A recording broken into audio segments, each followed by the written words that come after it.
Good afternoon. My name is Sarah Bailey, and I am submitting this video for the position of Sales Leader for Innovation Solutions. I'm very excited about the opportunity to do this video. I have to say that I have vacillated from feeling anxiety in doing this, but have told myself all day, you're just excited. And you know what? The truth is, I really am excited. As I have watched Dawn's video that you posted, Dawn, on LinkedIn, and I've actually watched it probably 4 or 5 times, I have found myself inspired, challenged. I've had opportunity to recall, remember, to really go deeply into taking notes, describing myself as I fit in, as I believe I fit into your value system and how your organization is run. So I'm really excited about this opportunity and I thank you for it. I'm going to do my very best to keep this concise today, though there's a lot that you have asked as far as giving examples and really tuning into what your values are. And so I don't want to rush that. I want to make sure that I'm very clear and yet concise. I thought your video was excellent, and I have to say, if I was observing correctly, when you were going through your values, I took a look as you were wearing your blazer, and it looked to me as though your t-shirt underneath actually carried the emblems, the logo, the value system on it itself. So I may have been wrong on that, but I'm pretty sure that's what I saw. So let me go through step by step your value system, your values as a company, and share with you how they fit with me. I have taken notes, so I am going to refer to them so that I don't miss anything that is important. The first of your core values, I love this one so very much, family first. As a coach, I am a certified coach as well as have been working with the Proctor Gallagher Institute as a consultant, working with people on mindset, on thinking, on who they are as individuals. One of the things that I often say to my clients is the days of duplistic living are over. Who you are at work and who you are at home, for you to live a successful, happy, well-rounded, fulfilled life, you must be the same person. The truth is, if you're not, it's going to bleed. You're going to bleed over in one area or the other. You're going to feel fragmented and separated. So let me tell you about me and family first. About 3.5 years ago almost, our family went through a death and my brother passed away, and he was the primary caregiver for my parents, who are now 92 and 91 years old. He was living here in Edmonton. When we lost him, it left a huge hole in our family, of course. But one of the things it did was left my parents without a family member, one of their children close by. They had in-laws and grandchildren in this area, but none of their children were present. So I knew, and actually very interestingly, my brother had had a conversation with me prior to his passing, and he had said, come home, come back to Edmonton, be here with us. And I had said, I have a job. I have things happening in my life here. There's important things happening here for me. And he said to me at that time, I know when you'll come back. It's when they need you enough. And little did any of us know that we would lose him in such a very short period of time from that conversation. About a month later, he passed away. So I knew that there would come a time that I would know it was the right time for me to come back to be near my parents. So last November, or November 2019, I made the move. In September of 2019, I woke up and I just knew that it was time. And I really believe that it was divine intervention for me to come when I did. I drove a U-Haul truck with a friend across 2 mountain passes coming from Washington State up to Edmonton. And I knew that I didn't want to drive in the winter. That wouldn't be prudent or advised. And so I knew it needed to be November or April. And I just had a strong sense, a strong calling that November was when it needed to be. Well, thankfully, I listened to that and I followed that intuitive pull. And I got here prior to COVID and then the inability to come. And so for me, placing family first, it's very, very important. Life is real. And whether our children are little, whether we're dealing with aging parents, whether there's illness in the family, whether things are going great, but you're busy, if people don't have the ability, if our team members don't have the ability, our family at work doesn't have the ability to put their family first, we're not going to get the very best out of them. And so I believe that this is so central. One of the things that I have done with my team members in the past when they are going through something at home, good or challenging, is I spend time with them in it. I celebrate it with them, or we talk about it and how can I serve? How can I help? Do we have the ability? Have we talked about it to the point that we have the ability to go through the day, do a really good job, do the work that is required, do the work that's in front of us, and then move ourselves back into the crucial need that might be happening at home? Sometimes the answer is yes, sometimes the answer is no. Sometimes it means being very, very present, very hands-on to help them carry their load while they're dealing with something. I believe that brings out the best. But again, the most important thing for me is be the same person. If we're fragmented, neither place is getting our very best. And so family first is incredibly important to me as well. So the second is find a way, have a culture of finding a way, embracing innovation. No problem. Don't come with a problem without coming with a solution. Have a can-do attitude. One of the things that I think can happen for people is that they don't know how to trust themselves to share their ideas. And so that might come because they have learned it from their upbringing, which is a paradigm that is inside of them as children, where they never did have the opportunity to really express themselves. Sometimes it comes because of past working environments where, managers, owners, CEOs, their leaders, their whatever it might be, say, come with your ideas, but then ideas are either belittled or benched or not given recognition. We don't really hear what our people are saying.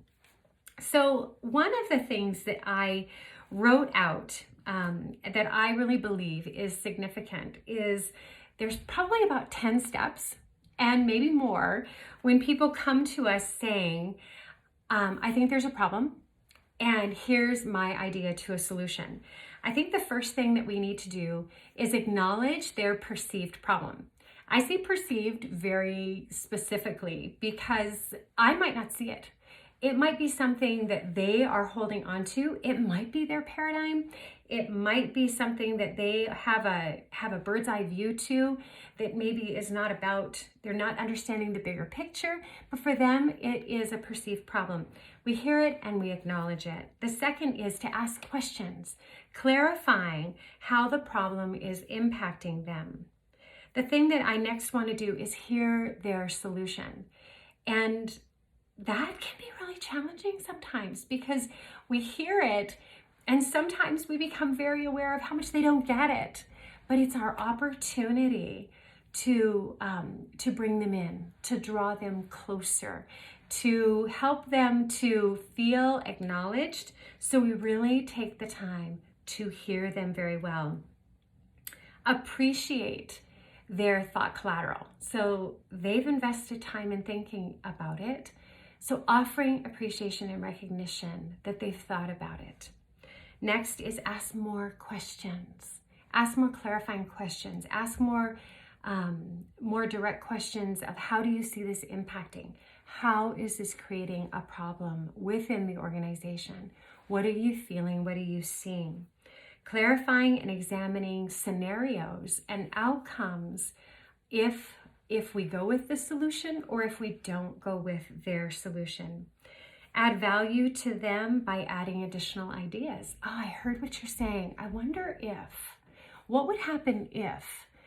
How does this feel?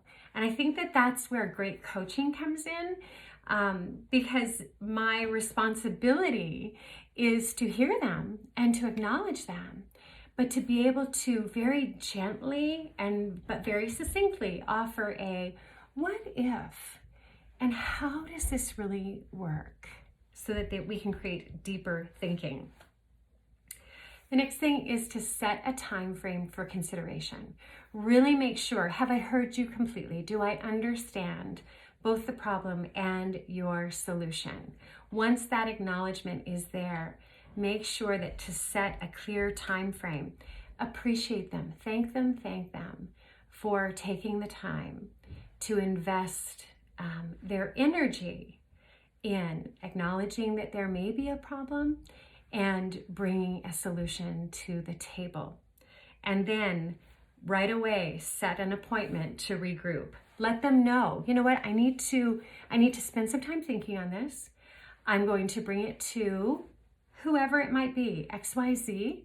We're going to talk about it, and then I'm going to come back to you, and I'm going to let you know what we think, and let you know how your vision, how your perception, how your ideas might be able to be implemented, and really leave them feeling solid and strong. I've done this. I was working in a situation, an environment where I was overseeing our customer service team.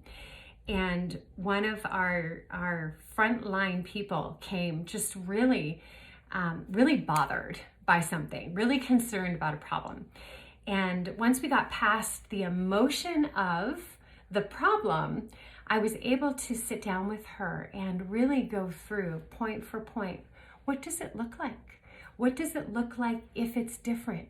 How do we create a different environment? Who all is going to be impacted? Who all is being impacted now? And I think it's such a respectful and very productive way to go about working with someone who comes saying, I think there's a problem and I have an idea. I love that so much. All right, we are result oriented. Results matter. How do I, as a sales lead, take people through the process of getting to the result, getting to the desired outcome? Dawn, you were very clear. We're entrepreneurs here. It's not a corporate organization that has everything in boxes, but we're entrepreneurs, which means creative thinking. How do we think about the results that we're seeking? So I am one to visualize. I imagine. I use and access my imagination a lot. And so I will take a starting point and I will imagine an ending point and work myself backwards from my desired outcome. And so by doing that, we see the appropriate steps. And if we don't see it, we collaborate, we get together, we put our heads together, we talk about it. One of the things that I love is the story branding model. Dawn, I know that you have spent time with it. You encouraged me to read it, and I recently did a deep study in it. And I love the question, who's the hero? Who's the hero and who's the villain? And what does our hero need to overcome and to beat the villain? And how do I become the guide? How do you, as a salesperson, as the person who is their person to the company, how do you become their solution? How do you help to guide them? How do you create a plan? Always remembering that the hero's got to win. The hero's got to come out on top. If the hero comes out on top, we come out on top, right? So make sure that we're continuing to go back and tell the story, what it's going to look like. Imagine if, here's what we can do. How does that feel? Will that overcome your problem? Is that going to tame the villain? Is that going to remove the villain so the hero gets to win? Some of the ways, and then doing the call to action. How do you feel? Does this make sense to you? Can you see it? One of the things that I think is really important in this point is you mentioned the fact that the sales process can be a lengthy one. There may be a lot of massaging. There may be a lot of going back and forth and understanding, sometimes creating a new way, sometimes redefining a way that's already there. But there's a lot of massaging, and it's a very respectful and deep process. One of the things that I think is so important, and I would highly encourage and really challenge my team in, is every time you're in communication with your hero, how do you leave them with an impression of increase? How do you tell them? How do you give them something that makes them feel better about themselves? Because they're great people. They just have a challenge. They just have a problem. How do you help them to feel better about themselves? And how do you help them to feel better about the fact that there is a solution? So here's what I believe. Inside of an organization, inside of this organization, as sales lead, my heroes, my direct heroes are my sales team. The people that are hands-on, front line with the hero, which is our client, our customer. But my hero is our sales team. So how do I communicate in such a way that my hero knows first that I am 100% for them, and I believe that that there is a solution and we will find it? How do I create a space where they can identify their villain and be safe in doing it? I have worked in environments where acknowledging fear, acknowledging uncertainty, acknowledging insecurity has been met with being belittled, being made to feel like, what's wrong with you that you couldn't come up with this, rather than understanding that we are together. And so my position, my role in being the guide is to say to my hero, let's talk about the villain. Let's talk about the villain. Let's really understand it. What do you want from the outcome? What do you want most? How are you going to feel when this is overcome? How are you going to feel when we have created a plan and the solution is there and it's activated and implemented? What's going to happen? So I am the guide to my hero. The second hero that I have is the team that I am responsible to. So I have a team I'm responsible for and to, and then I have another side that I'm responsible for and to, which is other departments within the organization, which is our leader. So I have another hero. So how can I be the guide? Understand what the villain is, understand where we need to go and what my part is in it. Always with the certainty that we will find a way. We will find a way. It's going to happen.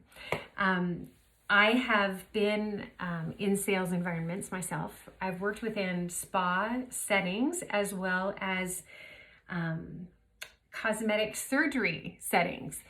And when I would sit down with our hero, our client, our customer, our patient, and I would get deep into understanding what their villain is. So let's say I'm working with a woman or a man who comes into my setting and they are wanting to get liposuction.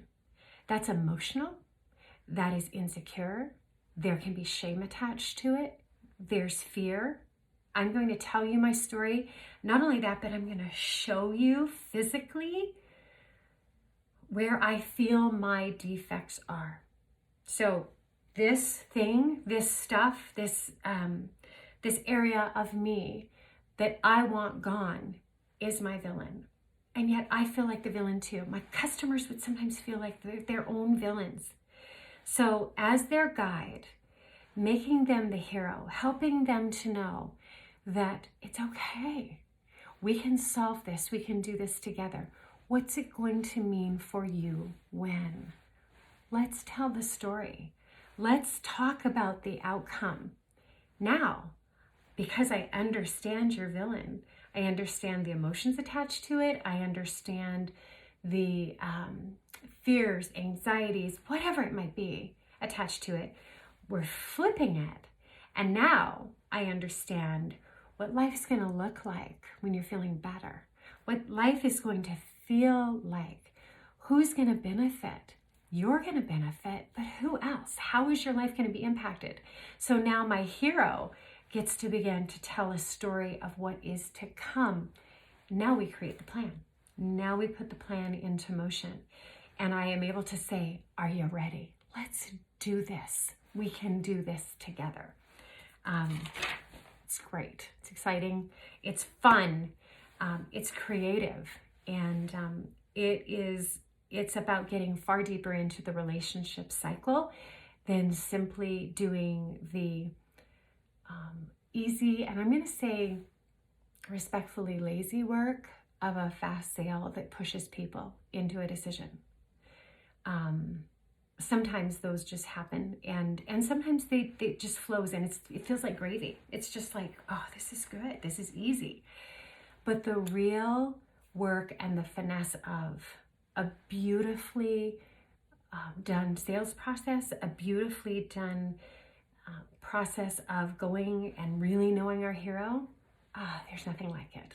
And so I'm excited about the opportunity to work with the sales team and fully help them to understand that they truly are my heroes. And I'm here as their guide to build the plan and see it all come all the way through. Great stuff. All right, we own it. Accountability, transparency. The performance is on us. No passing the buck. Where does the responsibility lie in every interaction? Well, if my salesperson, my sales team meets a challenge and they come back feeling defeated, they don't have that emotional, mental fortitude. I have to take that on myself and say, what more do I need to do? What more can I offer them? What more can I guide them in so that they can fully own the process, not get lost in the emotions of it, but really step into the responsibility. I'm going to own this, and we're going to fix it. We're going to make it right. We're going to do everything that we possibly can within our power, within our values, to satisfy the needs of our hero, all of our heroes, okay? Always growing, curiosity and self-development. This is big for me. I am a learner. I love to learn.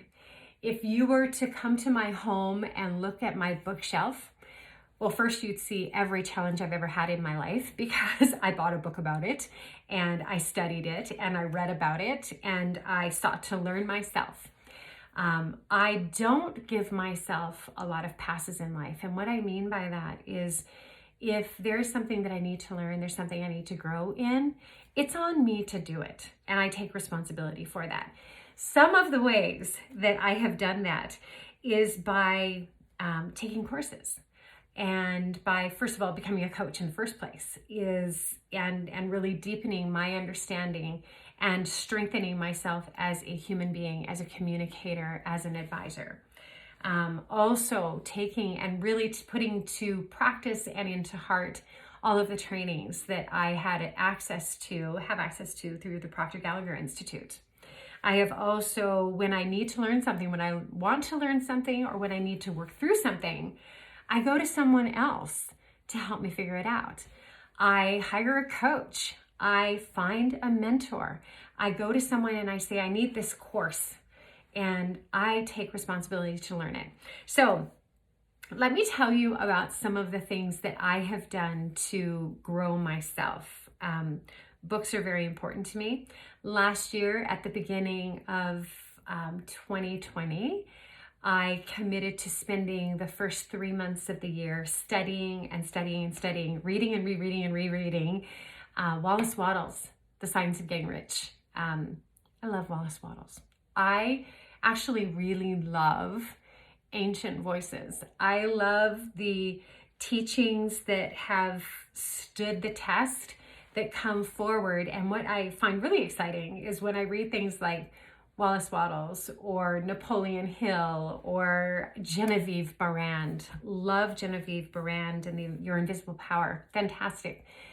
I love that then I hear their voices in modern day. There truly is nothing new under the sun. It gets revised, reworked, revisited, reformatted. Language might be made a little bit simpler and more easy to identify with culturally now, but I love the challenge and the richness of ancient voices. Other books that I have invested time and energy in is Atomic Habits. How do I habit stack? And these are the things that I believe are super significant in anticipating working with a sales team. There's going to be things in a day that we don't want to do. I don't want to do every single thing I do in a day, but I do them because they're right. I do them because of the outcome they're going to bring about. But if I plan my day, if I strategically put things in place, I don't do the hardest things when I'm the most fatigued or tired. I don't do the most difficult things when I'm feeling, maybe have the after lunch lulls. No, I do the most difficult things in a time when I am the strongest, most mentally focused, most aware and awake.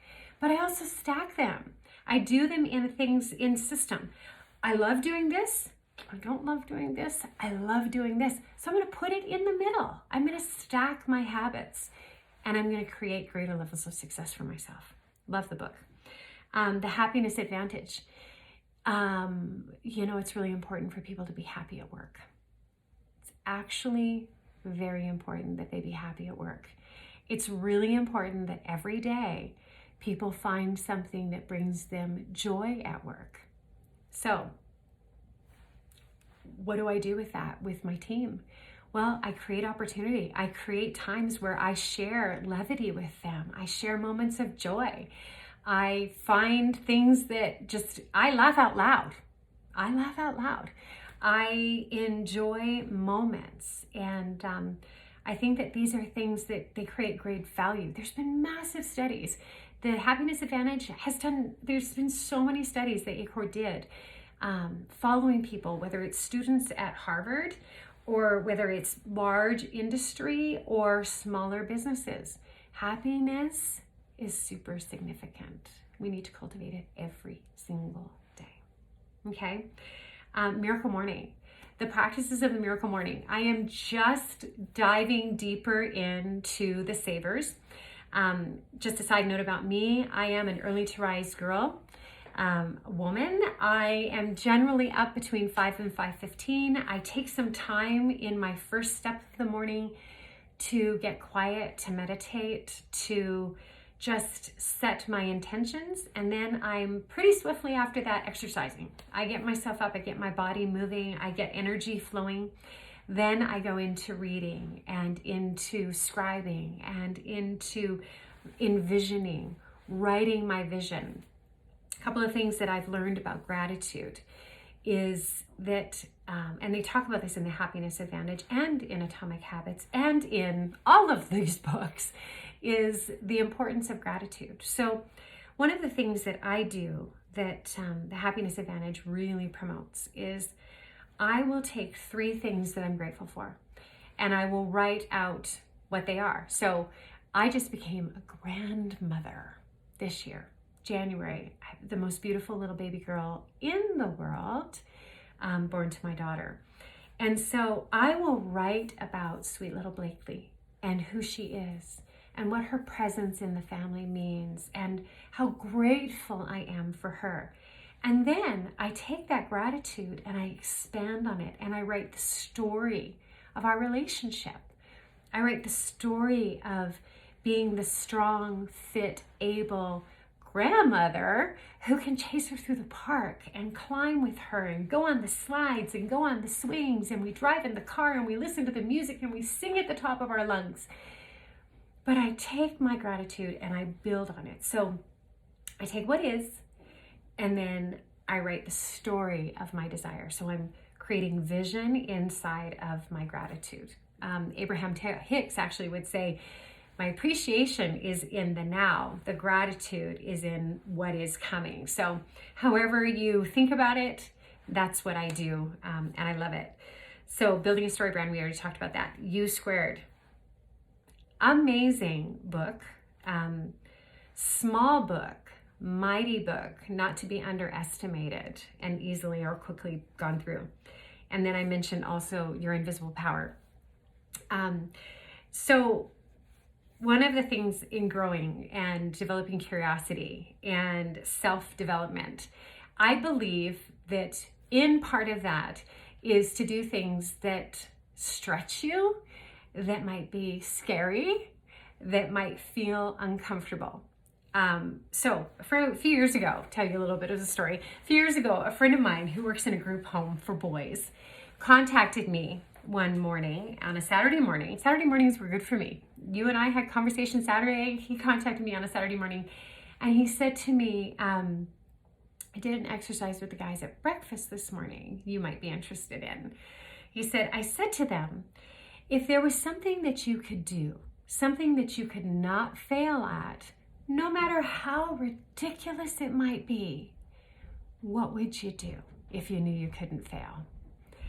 And I was like, oh, that sounds really great. But I knew it was coming. And he said, you should do it too. You should try this exercise. And I said, okay, I'm on it. So I went about my morning. I was working at the time. And all of a sudden it hit me. What would I do? Excuse me. What would I do if I knew I couldn't fail?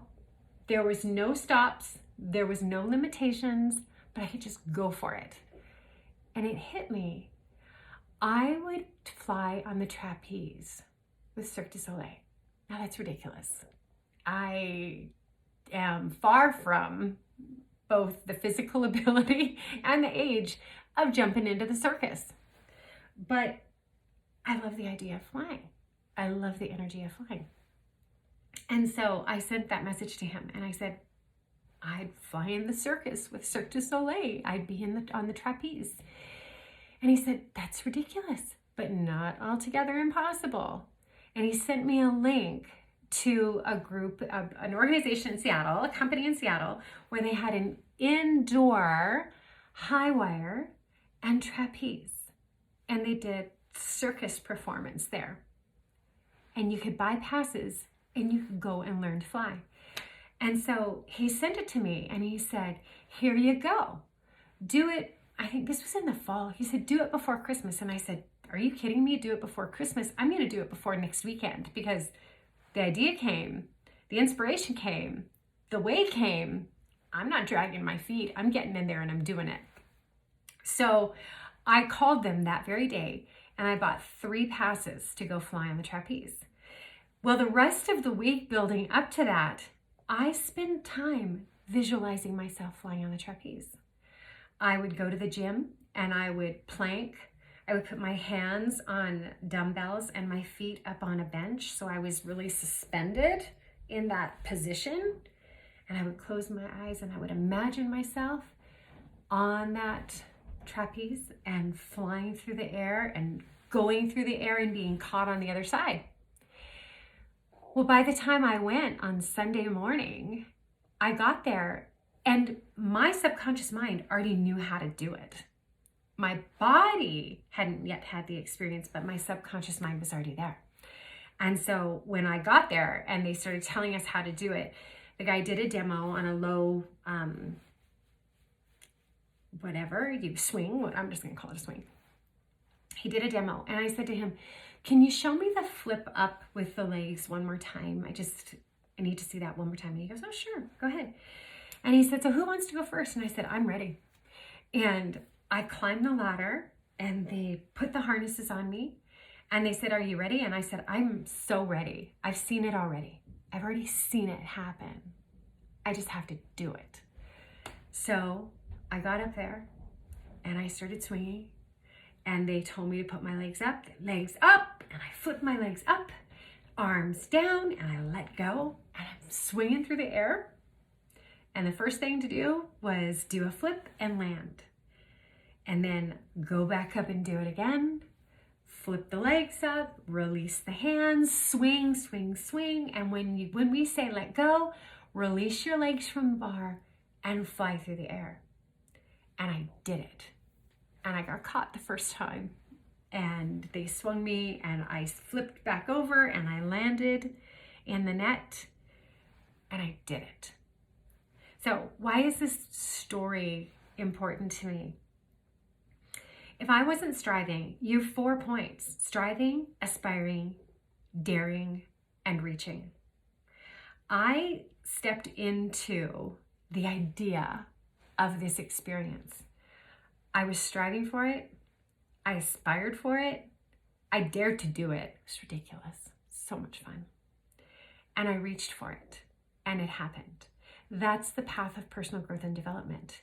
What could you do if you couldn't fail? What could you do if it was guaranteed? Well, it starts with inside of us. We apply it to our minds. Our subconscious mind jumps in and says, oh, evidently we fly on the trapeze. That's what we do. And then you execute it. It happens. So it's important to me. Learning, growing, trying, daring, expanding. Have I done it before? No. Does it matter? No. Am I willing to try it? Heck yeah. Am I a little afraid? Probably. That's okay. Do it anyway. So at this point, I want to share with you Strength Finders. I have also done Strength Finders, and I want to tell you what my top 5 are, just in case you adhere to Strength Finders, so that you have a little bit of an idea of me. Number 1 is input. Number 2 is strategy. Number 3 is woo. Number 4, communication. And number 5 is significance. That's me. And that's what I bring to people in inspiring growth, in inspiring development, personal growth, personal development, personal growth, business development. It all works the same. It starts with me. All right. Don't just know the values, live them. This is everything. So success starts with planning, you said, and there's a cadence, and to have a successful relationship with clients. So the work of the coach, Dawn, you said it's observing. We inspect what we expect. There's a transparency to that. I believe that open doors must be open. I believe that there needs to be such a safe relationship and a belief from the sales team that I, as their sales leader, am so for them that I'm welcome to walk in the door at any moment. And I get to catch them doing amazing things. And I get to hear opportunities to coach them up, right? So I get to be present. So as the game is playing, I'm not just sitting in the lawn chair on the side, but I'm running the game with them, and I'm watching and I'm listening and I'm observing them so that I can say, that work that you did right there was exceptional. Here's what I observed that I think might be tripping you. How do you feel about that? What do you feel at this point in your communication process? What's the lag? What's the resistance? What are you experiencing? I am not a bury your head in the sand woman. I don't believe that what you ignore gets solved. I think that what you ignore actually takes on a life of its own and gets bigger. And most of the time it gets bigger than it needs to be. But it gets bigger if it's not caught and recognized and, I don't like the word dealt with, but that's the only thing that's coming to my mind right now. Managed at the moment that it's seen. It's really difficult to, and so that being said, let me say, if I observe something, my decision and the wisdom that comes in is I might have the knowledge of what I'm seeing. I might have an insight to it, but wisdom says, when's the best moment to bring this up? When's the best moment to draw attention to this? And that comes in relationship. That comes in spending time really knowing my person. I've had times when I worked for a manager one time that she could be really difficult. She was really hard. And And when she would call me into her office, it came with that feeling of anxiety, like, what now? Because her way was unfortunately belittling. There was a demeaning way about her communication. And so what I started to do was, if she would call me into her office and she'd go, I need to talk to you about this. I go, okay. And she'd go, do you remember blah, blah, blah, blah, blah? And I'd say, oh, wait, are you going to teach me something? And she'd go, oh, yes. And I go, oh, it's my favorite day. The day I get to learn something is my favorite day. Well, that's how I treat people. If I have something to bring to you, I want it to be brought to you in such a way that you walk away going, my God, I was either making a mistake in this, I didn't see something, but I feel so much better about myself because I got to learn something in a way that honored who I am. People first, right? Our people first. And so that is my coaching style. Is I observe it, I ask questions around it. I don't pretend that I don't see discomfort or uncertainty. I actually say, hey, help me out with this. What if? What do you think about? How does this feel? What if we tried this on? You know? But it has to be together. And that goes to your next point of collaboration, good communication, the team working together. So whether it's the tech team, support team, operations, our clients, our sales team, me as the sales leader, you as the leader, how are we working together? How are we valuing creation together? And what is our communication like? That I love that you said there's no lone wolves, and I have to believe and assume that means you too, that you bring your people into it. And so me as your sales leader would have the opportunity to be side by side with you, shoulder to shoulder in that creation process. What's next? What's next? How? What are we going to do? How are we going to make it better? How are we going to support our team? How are we going to make them thrive? How are they going to be feeling better about themselves at the end of the day than they did at the beginning of the day? How are we going to do that? Nurturing relationships. You talked about innovation, technology, productivity, safety, cost effectiveness, and that sweet spot when everything is working together. That's a golden dance. That's a beautiful dance. Value versus transaction. I love that so much. How am I creating value versus just doing a transaction? Where's our value? I totally agree with you that cost, often the lowest cost, isn't actually the leading force that we believe or we make up in our mind that it is. People want to know, I'm the hero, you understand my villain, you are my guide, and you're helping me to create a plan. That's priceless stuff. That is high value, and people will flow to that and be driven towards that. I said earlier that I think this is where we have to leave people with an impression of increase every time we touch them. So whether it's in the phone call, whether it's in the email, whether it's in the training that is provided, whether it's in the podcasts that we do for our teams, whether it's in the coaching sessions that are one-on-one, whether it's in the group sales meetings, every single time people have to be left with an impression of increase. Two things that I quickly want to share with you about that. One is the same manager that I worked for that could be really challenging.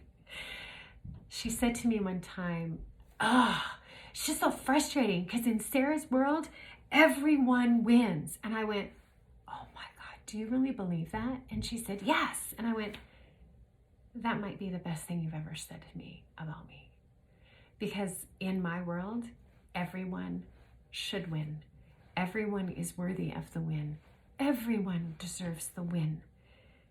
And in my job is to do everything I can without doing their job to create the opportunity for them to have the win. I mean, that to me that's golden. That's everything. The second thing that I want to share with you is what it is in my belief to be a trusted advisor. And that means that in the collaboration process, it goes back to how do we interact with people? People need to know that they can trust us as advisor, that what we say we mean, that we are for them and not against them, that we are supporting their process 100%, and that they can always come and collaborate. They can always come and brainstorm, and that we're always available for them. So that's me. All right, safety first. One of the things that I was really impressed is your 0.0 injury rate, and that no one has gone home hurt, that people have been safe. Safety is a big word, and that covers all aspects. And it really does go to your culture. It really does go to your value. Company culture is essentially the company paradigms, what we say we are about and how we create that. What I recognize when we're working with people, because these are people, is that everyone comes with a set of their own paradigms. I mentioned that earlier. These are instilled often in us as children. They come to us. These are learned behaviors, learned ideas, learned thoughts. And the work of changing our minds is not for the faint of heart. And it's actually one of the 1%, right? It's what the 1% do, is understand if it's not working, we've got to make changes. But one of the hardest things for people to do is recognize how to change. And so here's something I really believe.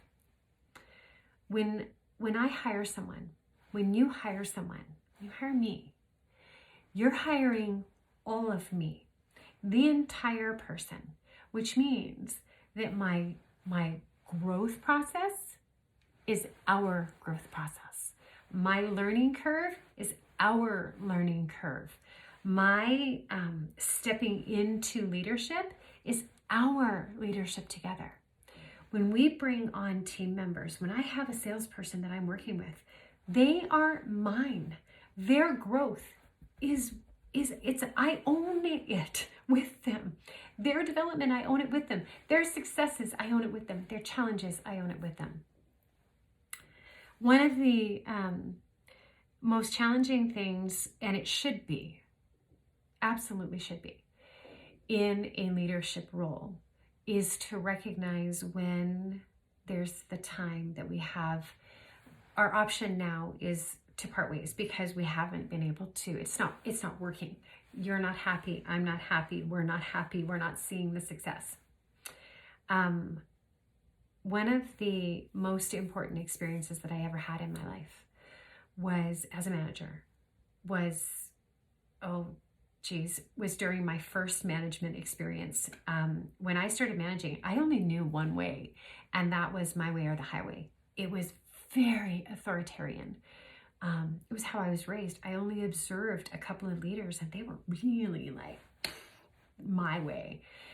And so I tried to hit it. I tried to hit my management like that. It did not work. So I made some strategic mistakes, and then I made some strategic decisions, and I had some strategic growth in my own life, and I changed what I did. I changed how I interacted with leadership. Very unfortunately, one of the team members that I was managing made some really bad decisions, and she hurt the company, and she hurt herself, and I had to deal with it. And so I sat down with her across the table, very professionally. I was dotting all the I's and crossing all the T's from a human resources perspective, making sure that I was handling it incredibly well. Very clear very to the point, did it, and had to let her know that we were going to be parting ways today. And, you know, we went through all of it. She was shocked, she was disappointed, she was scared, she was everything together.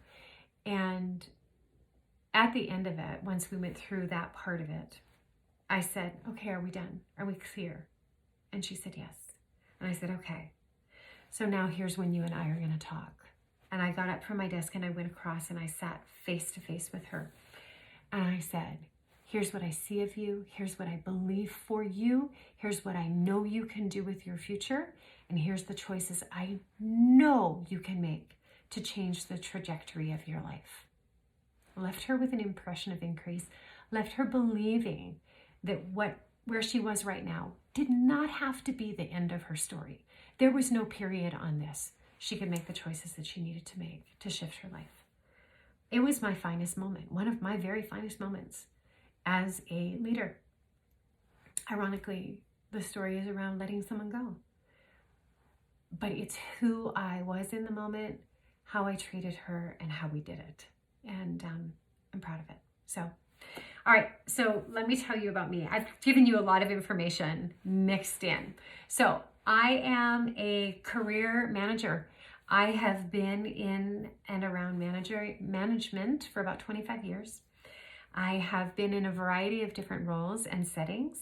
I have worked in hospital settings. I've worked with patients. I've worked with families of patients. I have worked in environments where I have been in patient relations, where I'm having to have the very hard conversations with patients who are upset, be it about their medical care, be it about the finances, whatever it might be, family members that are emotional because they're under strain.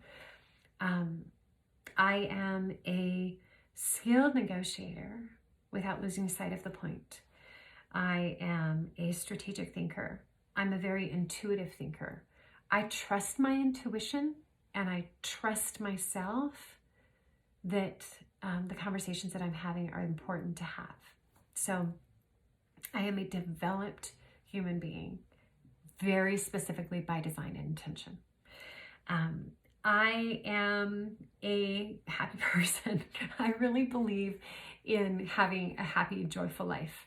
I live a very simple life, COVID simple, right? We're all living pretty simple. I have some incredibly close people in my world that I value deeply, that I've been friends with for 30 years. And I'm proud of that. I love that. I have a Labradoodle. Her name is Precious. I did do that. I named her Precious. She's a delight and she is a part of my joy. And I unapologetically love my dog. I just love my dog. I am a mother. And as I said, I'm a grandmother. I am a friend. I'm a faithful daughter. I am a loyal sister. I love to sing. I've been singing since I was 5. I've sung all around the world. That's another story. And I value my heart. I love to have my heart stirred. I love to grow. I love to experience life. And I think that that's super important in dealing with salespeople. Salespeople, sales consultants, sales teams don't do well with boredom and flatline stuff. And so having energy that is for them is super important.